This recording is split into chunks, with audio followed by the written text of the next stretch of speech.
I'm Mike Elliot, Head of Operations at Cats Protection.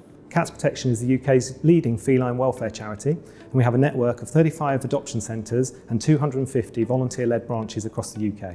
We're also a £60 million turnover organisation, so anything that affects any organisation of our scale affects us. I did my Masters in Business Administration to help develop myself as a person as well as an employee, and actually that's about making myself a more rounded person, thinking about how I continue my personal development. But actually it's also about helping understand organisations better, which helps me move into more senior positions. I did my MBA as a distance qualification, and that suited me because I had a very busy life at the same time. I think it's important that we use technology, and sometimes when learning online we have to embrace new technologies, so taking time to be confident with those is really important.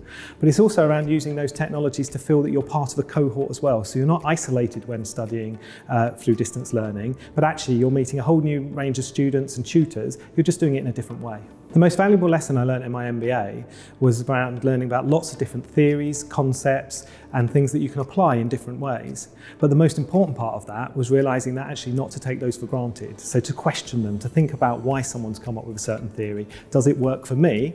And is it relevant in this case? It's a real challenge working and studying at the same time.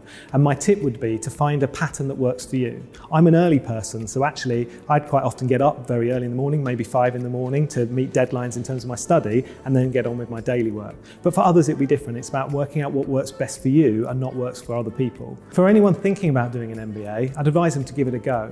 But actually you do need to be aware of the commitment that's needed to achieve such a qualification. You do need to think about your family and friends and the impact it'll have on them. It might be your decision, but it is a big commitment, particularly if you're working at the same time, and you shouldn't underestimate the impact that might have on your life. Despite the challenges that come with studying an MBA, it's an incredibly rewarding thing to do, and it's definitely helped my career, and I'd recommend anyone else does it as well. I think further education has helped me become a better rounded person. When I did my Masters in Business Administration, not only did I learn loads of skills that apply within the workplace, but actually they affect my life. I think that employers look for a whole wide range of skills and qualifications, but the most important thing, and this is what I apply when I'm recruiting staff myself, is actually how people apply that as well. It's not just about having the letters after your name, it's about what you've done with that and what a difference you want to make with that.